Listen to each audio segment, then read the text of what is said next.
I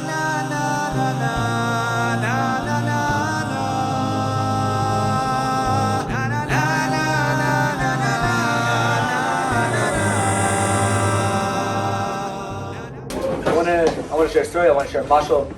For the sake of the mashal, this man, his name is Yankel.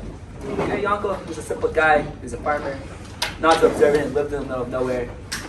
And one day Yankel was out and about doing his classic farmer routine, tending the crops, tending to the animals, tending the crops again, tending the animals. You know how it goes. Classic farmer stuff. And one day, while he's harvesting some wheat, he's bending down, he's getting the wheat, he's using the scythe, the tool, whatever it's called. He's using it, and he hears a voice. Yankel. Pokes his head up, looking around. Thinking it's his imagination. He goes back down and continues harvesting. The voice calls out again, Yankel, I know you can hear me. He pokes his head up again. He says, who's there? Who are you? Who's here? Question. Curious. Scared. The voice says, Yankel, I'm God. I'm everywhere. Yankel says, okay. What about that? So, God says, Yankel, I have a favor to ask you. I want your answer. You know that boulder by your house, the one that weighs 100 tons? He says, yeah, I'm familiar with that boulder. I live here. I know the way of the land, the derech eretz, quote unquote. And he says, I want you to push it. So Yankel's really confused. He's like, why do you want me to push it? All these other questions, like why me? I don't follow your religion. I'm not observant. I don't do any of that. So why are you asking me? God says, Yankel, look, dude, I'm not asking you to ask me questions. I'm just asking you if we'll push this boulder or not. Will you? Yes or no? So he thinks about it for a bit. He's like, you know what? God's talking to me. I don't think this happens to everyone every day. So you know what? Sure, I'll do it. So after a nice hearty lunch, Yankel rolls up his sleeves, gets the gloves on. He's at the boulder. He's looking at the boulder, trying to see the best spot to push from. Finds it. He starts pushing 100%. Pushing, trying, until night comes and he's exhausted. Next day, wakes up early, eats a hearty breakfast this time around. Some pancakes, French toast. We know how we like it. And he goes back to the boulder, and he pushes. He's pushing just as hard as yesterday, 100%. He does this day in, day out for a couple weeks, carrying into a couple months. And one day, Yankel's pushing the boulder, and a voice comes. Yankel. This voice is different. So Yankel, of course, recognizing the difference in the voice and the tone, he says, yeah? Who's there? I don't recognize you. The voice says, Yankel, I'm the Satan. You know that boulder you're pushing? The 100-ton boulder right by your house? And Yankel says, PARSHAT, of course. It's literally right in front of my face. My hands are on it right now. Of course I know what boulder you're talking about. Satan says, I don't really know how to tell you this, but you're kind of our sitcom show. The angels above, the demons below. Sometimes when we're bored, we just come to the middle ground here where you are, and we just watch you and we have a nice laugh. You're just pushing this gigantic boulder. It's like super comedic. It's like comic alert spoon. What's that mean? So, Uncle's like, all right, thank you for telling me this, but what are you getting? What are you getting from this? Just saying, I just want to let you know, you're a big joke. Okay? You're pushing the gigantic boulder. You're a huge joke. We just laugh at you all the time. That's our bit. So Uncle's like, all right, but why? He's super confused. And boom, the Satan's gone. The voice is gone. Just as fast as it came, it left. So he's a bit discouraged, but regardless, he has that hope within him. He's like, you know what? I'm going to continue pushing the boulder. He goes 100% still. He's still going. Right? And then a couple weeks later of 100% pushing, God comes back. He says, Yankel. And Yankel's like, whoa, God, you're back. You won't believe it. There was this voice. His name was the Satan. And God hushes him. He's like, Yankel, I know what he said to you. Okay? It's very mean. It was very discouraging. But I want you to know, you're the only person in the world I've ever assigned such a divine task. Not even Avraham Avinu, not even Yitzchak Avinu, not even Yaakov Avinu. None of them could have fulfilled this task. But I sought you out to push this rock, this boulder. You are my boulder pusher. You're the only guy who could achieve this. So course, like, Yankel's hearing, it's like, whoa, I'm the only guy who could push this boulder, and God chose me? Like, that's insane. I have to push this boulder.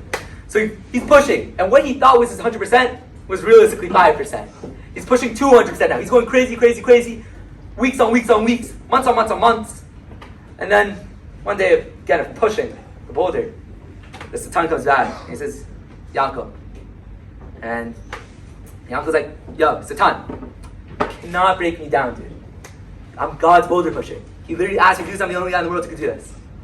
So, Satan says, I'm not going to try and play a trick on you, whether like, you're on TV and we're just laughing at you. I want to ask you a serious question. So he's fine.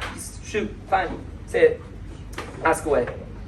And Satan asks, when you look at this 100-ton boulder, compared to you, a farmer, 6-foot-tall farmer, simple guy, do you really think that you could push this boulder 100 tons to 180 pounds? Do you really think you could push this boulder? So Yankel, he looks at it, he's looking up at the boulder. Looks down, tears up a bit. He feels defeated, he says, no, I don't think I can push this boulder. The son says, you're right. You just admitted it yourself, you're wasting your time. You just wasted months, years. You just wasted your time pushing a big rock for no reason. So, defeated, Yankel throws a towel, and he goes to town, and he befriends this guy, his name's Whiskey, and he loses his mind with him. Okay, and as the night progresses, he's going crazier and crazier and crazier, drinking his mind off, and he leaves the bar, trying to go back home. He's stumbling, can't really walk straight. Shalom guys would not understand. Okay. He's walking, he can't walk, he can't do anything. And he hears a shout from across the street, help me, help me! My husband, he's stuck under a cart of cement. So Yankel, he stumbles over. And he says drunkenly, I'll help you. And the woman must have just stared at him in shock. The one guy who comes when I shout for help, that my husband's dying right now, is a drunk. Great. What's he ever going to do? So she says calmly and nicely, I really appreciate it, but I don't think you're in condition to do this. Could you please maybe see if there's someone else who could do it? He says, no! I'm God's boulder pusher. I will do this. Watch. So she's just like, what is he talking about? God's boulder pusher? He's just a drunk. So he goes beside the cart, and he's just holding position. He's like, ugh. He's sweating. He's tired. He's drunk. Not even moving for minutes on end. And the woman, she's closing her eyes. She's like, what is happening? What is this night? This is the worst night of my life. And a couple minutes pass, and she hears a gasp. She opens her eyes thinking that Yankel probably collapsed, was about to collapse on the floor. But little to her dismay, Yankel was holding the cart up of cement, freeing her husband. Her husband was breathing with joy. And the couple, they thanked him. They're like, wow, I never expected that from you. You're amazing. You're an amazing human being. I can't believe you did this. I'm sorry we doubted you. How can we help you out right now? You're not 100% right now. Let us take care of you. So they brought him home, took care of him, and went to sleep. That's the story. It's a very simple story. But what's the lesson? What's the lesson of Yankel, the boulder pusher? So we have opportunities that are shoved those at us. And sometimes we don't see them. Sometimes we see them and it's this is kind of useless. And what's this mean to me? Right? But they're actually steps towards the real goal. With Yankel, he thought the goal was to just push this gigantic boulder 1 inch. And that was it. That was enough. That's it. All right, done. Let's go on to the next thing. But realistically, pushing the boulder was an opportunity. It was an opportunity that led to achieving and actualizing potential of actually saving someone's life. You think he would have expected that? Just from pushing a boulder saving someone's life? No. So with us, let's apply this to us. I want to make this real. We might learn something, and it's okay, fine, I'm learning about a sukkah, and I don't like the amos and all that. What's that mean to me? I'm 18, I'm a shalom in yeshiva. That does not make sense to my life. I'm not building a sukkah. My parents have all the things. What's that mean? It seems useless. Eventually, because the stuff that we learn will be applied to our lives. There will be a situation that arises, and it's wait, the thing that I thought was totally useless and had no relevancy to my life is right now the most relevant thing in my life. So, We have to look for the opportunities in front of us, right? Right here in this very room, I see countless vessels of potential. I see so much opportunity, right? And realistically, we just have to strive our best. We have to push that boulder, because eventually it'll pay off in a way that we can't even imagine, and it'll be absolutely great and fantastic. Thank you so much. My dear friend, Zachary Schwartz. Absolutely guttural.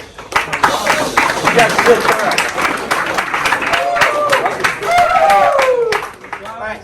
Welcome to this year's, I think, it's this year's first official PTP of the year.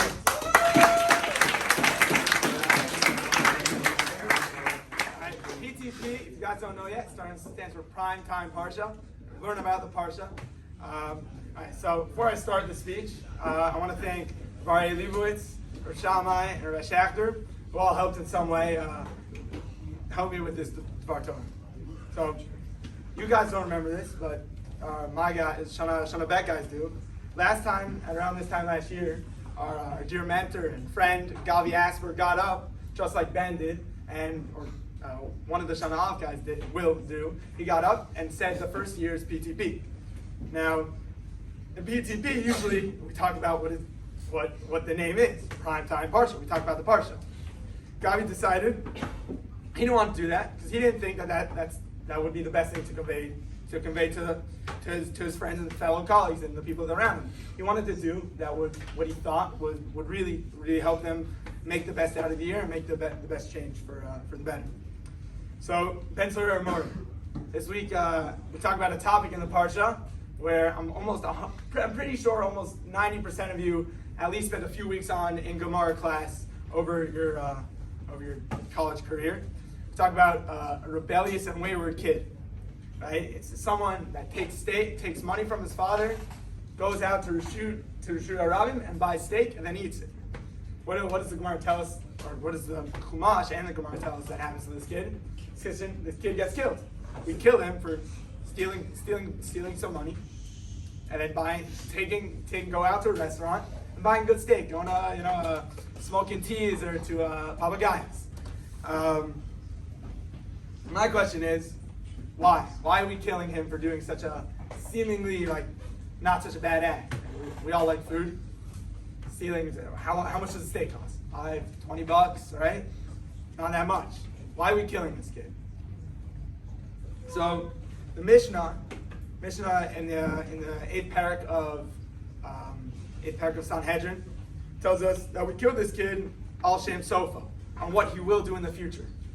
We say that because he's along this path, he steals from his father, he buys in the Reshut Harabim, that we're killing him because what's going to end up happening, the trajectory of this kid. And we say, the Gemara is so short, that they detail the steps about how this kid will go from stealing some money and ending up killing someone.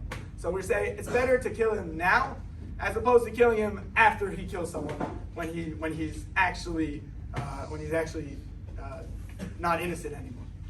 So I'm gonna go back to the beginning of the PTP. I mentioned Gavi Asper when he got up here to speak. He didn't speak about the Parsha. He spoke about something that he thought would change, that he wanted to change, and he thought it was important to speak about. He got up here and spoke about 7 different ways to help you wake up in the morning, and that left a very big impact on me. He wanted to do something that he thought would leave an impact on his year. And why are we killing the Ben Sawyer Morer? Because we say he won't change. He starts a stealer. He's gonna end the killer. Gavi gets up. He starts. Maybe he's not someone that wakes up in the morning. He got up. He wanted to change. After I thought about it more and more, it's a very deep message. We're not Ben Sawyer Morers. We're people that want to change. We're in yeshiva because we wanted to change for the better. We didn't want to look at ourselves as someone that stays the same their whole lives. We wanted to define ourselves differently. So this Elul, when we're doing teshuva, we're trying to become closer to God.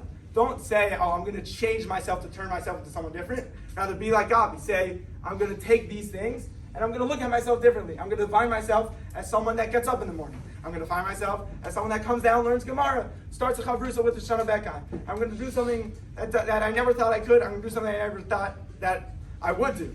May we all take this Ben Soramar and we not be like him, learn the opposite, learn what Gavi taught us all back in Maishan Aleph, and make it the best out of our units.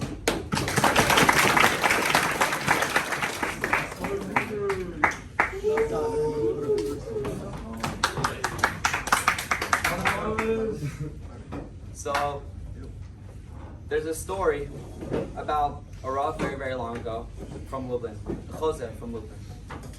And this rabbi specifically was very, very particular of who cut his hair.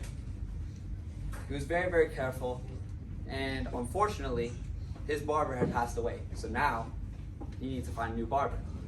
So his Talmidim got together, they found the best people in the town, and they compiled a list of the best barbers in town. So they bring each barber into the rabbi, and they say, the first one comes in, and the rabbi says, no, not him, get him away from me.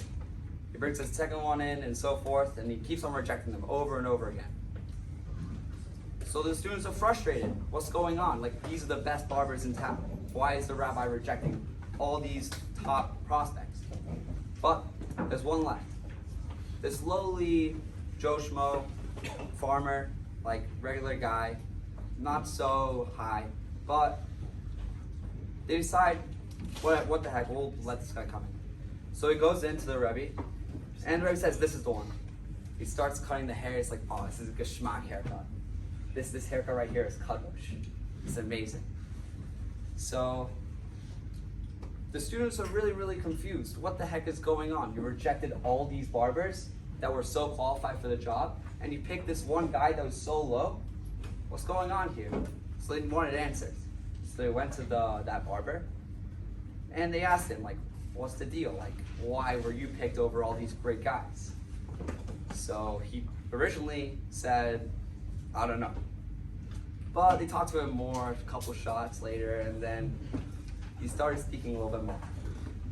And he said that I lived on the town over from the Rebbe. And it happened to be that my friend, who was a fellow Jew, was framed for a crime he didn't commit, for stealing. And the punishment for stealing was you were put into the town square and you'd get beaten. And I thought to myself, I cannot let my fellow Jew go under this.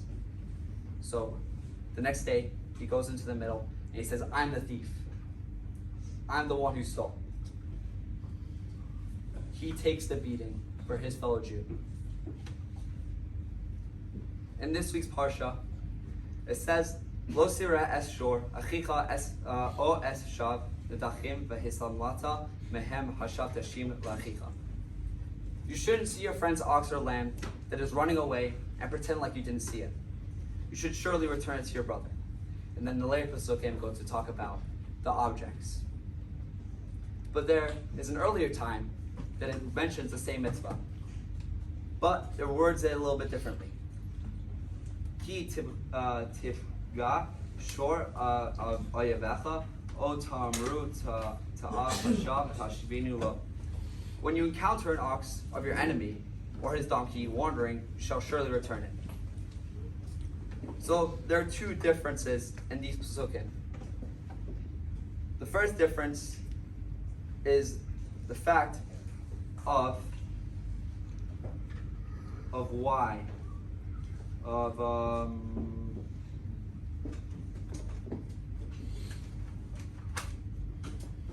The first one is talking about whether it's your enemy or whether it's your friend.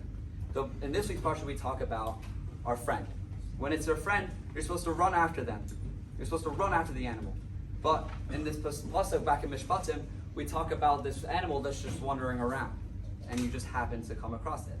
So the chiddush that we learn from this is that when we see our friend that is in need and is in need of us to go look for what they are missing, we need to go with extreme rizos and to make sure that we're very quick to make sure that our friends are okay. The second difference is what the Sefer HaChinuch says, is that we're talking about your enemy. And the fact is, and the Sefer HaChinuch gives us a case of someone who has lost an object who was your enemy and someone who's lost an object who is your friend. So So the question is, who are you supposed to return it to first? Are you supposed to return it to your friend, or are you supposed to return it to your enemy? So Sefer Chinuch says you're supposed to return the lost object to your enemy. But why? My friend, I have a close connection with him. I want to make sure that he's okay. Why am I making sure that my enemy gets the thing that they need instead of my friend? So the answer is that eventually, that you want to make all your enemies your friends. And make them your brother. We might all have brothers and sisters back home, but this year, we all have to be brothers to each other. We have to pick each other up when we're down. We have to look out for each other. Just like this man in Lublin, this low man in Lublin that looked out for his fellow Jew, who's getting beaten and took the beatings for him. So I give a bracha to all of us that we should all look to each other to help each other and to be brothers. Amen.